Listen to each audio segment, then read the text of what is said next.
প্ৰিয় দৰ্শক, কোনোবাই ইস্তেমা কায়েম কৰিছে আৰু তাত অকল কেৱল পৰচৰ্চা হৈছে। কোনোবাই ইস্তেমা কায়েম কৰিছে আৰু তাত কেৱল পৰচৰ্চা হৈছে, না জামাত ওলাইছে, না মানুহ তাত কামত জড়িছে। আৰে ভাই, কাম কৰা, কামত সময় দিয়া। আমি যিসকলে ফটুৱাবাজি কৰিছিলোঁ আজিৰ দিনত আমাৰ কেনেকুৱা মন গৈছে আপোনালোকে চিন্তা কৰক। আজি আমি ফটুৱা দি যে বহি আছিলোঁ, আমিতো আজি কামত ওলাই নগ'লোঁ। আমি ফটুৱাবাজি কৰি আমি সমাজখনক বিশৃংখলা কৰিলোঁ। এই কোটি কোটি মানুহৰ মন আমি ভাঙিবলৈ চেষ্টা কৰিছিলোঁ। আল্লাহৰ খাছ ৰহমত যে তবলিগীৱালা যি আমাৰ যি চাদি বা অৰ্থাৎ নিজামুদ্দিনৰ ফালৰ পৰা যিটো তবলিগী জামাতৰ যি চিলচিলা কাম চলি আছে, তেওঁলোকে যে আত্মসংযমী ৰক্ষা কৰি সবুৰ আৰু তাহম্মলৰ সৈতে যে তেওঁলোকে কাম কৰি আছে, তেওঁলোকক মই হাজাৰবাৰ সেলুট জনাইছোঁ, হাজাৰবাৰ ধন্যবাদ জ্ঞাপন কৰিছোঁ।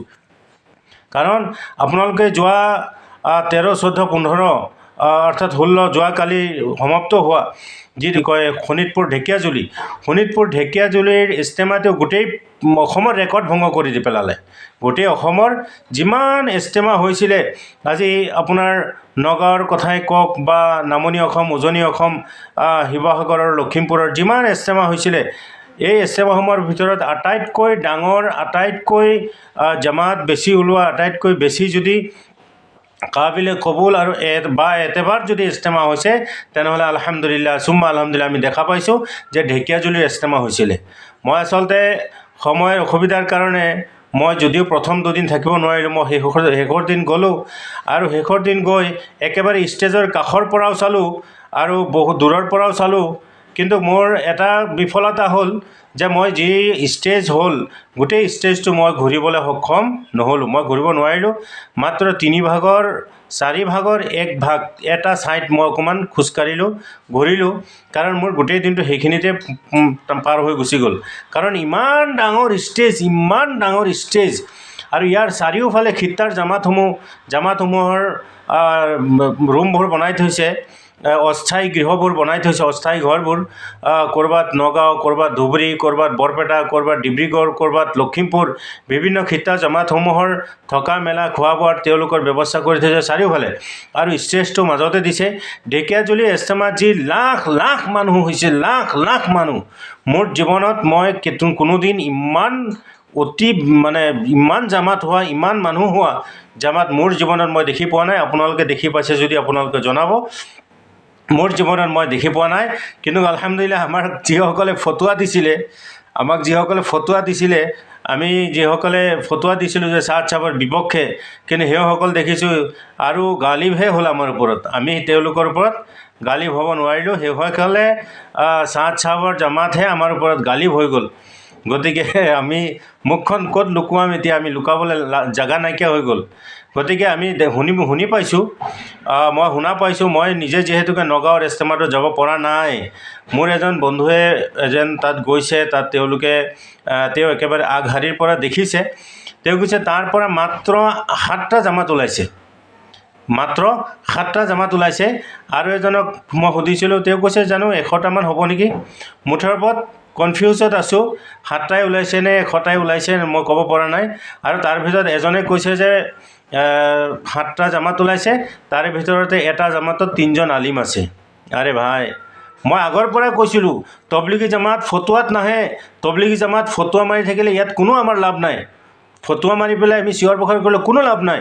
তবলিগী জামাতত একমাত্ৰ কাম আছে যদি নিজৰ কষ্ট, নিজৰ সাধনাৰ যোগেদি হ'ব। এই ভিডিঅ'টো আপোনালোকে যিটো ভিডিঅ' চাই আছে, লাখ লাখ মানুহ আপোনালোকে একত্ৰিত হৈ ইয়াত আপোনালোকে দেখা পাইছে। প্ৰায় 10ৰ পৰা 15 লাখ মানুহ এই ঢেকীয়াজুলি ইস্তেমাত কায়েম হৈছে, ইয়াত আহিছে, দোৱাত অংশগ্ৰহণ কৰিছে। আৰু যি ইস্তেমা হৈছে, ইয়াৰ পৰা 622টা জামাত ওলাইছে। 622টা জামাত ওলাইছে, মুখৰ কথা নহয়। 622টা জামাত ওলাইছে, য'ত নেকি আলিম ওলামা প্ৰায় 50, এইফালে 30জনৰ প্ৰথম চাল আৰু 2টা জামাত দ্বিতীয় চালৰ কাৰণে ওলাইছে। মানে আপোনাৰ 30, 60 ধৰক, 60জন আলিমসকল ওলাইছে। মস্তুৰাটৰ বেৰুণ যোৱাৰ জামাত ওলাইছে 10টা নে 12টা। ইয়াৰ লগতে ছাত্ৰ জামাত ওলাইছে 108টা সম্ভৱতঃ। মই একজেক্টটো মই জনা নাই, মোৰ মনত নাই আচলতে। মই জানিছোঁ কিন্তু মোৰ একজেক্টটো মোৰ মনত নাই, মোৰ মোবাইলত আছে। গতিকে ইয়াৰ উপৰি ছাত্ৰ জামাত ওলাইছে, প্ৰথম চিল্লা জামাত ওলাইছে। প্ৰথম চিল্লা অৰ্থাৎ চিল্লাৰ জামাত সম্ভৱতঃ 650টা নে 630টা এনেকুৱা কিবা এটা ওলাইছে। আৰু 4 মাহৰ জামাত 200 কিমানটা ওলাইছে, 236টা সম্ভৱতঃ।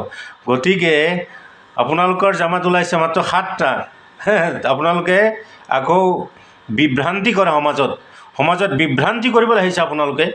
তবলিগী জামাতৰ কাম হৈছে সমাজখনক খামোচ মাৰি ধৰি থাকি, সমাজখনৰ যিবোৰ মানুহে অসৎ কাম কাজ কৰি আছে, মানুহবোৰ অন্যায় কামৰ লগত জড়িত হৈ আছে, বেনামাজি হৈ আছে, মানুহবোৰ দিনৰ পৰা আঁতৰি গৈছে, মাক বাপেকক নমনা হৈছে, এইবোৰ নিৰ্মূল কৰাৰ কাৰণে তবলিগী জামাতৰ যি চিলচিলা আল্লাহৰ নবী সাল্লাল্লাহু আলাইহি ওয়াসাল্লামৰ জামানাৰ পৰা আমাৰ এতিয়ালৈকে চলি আছে।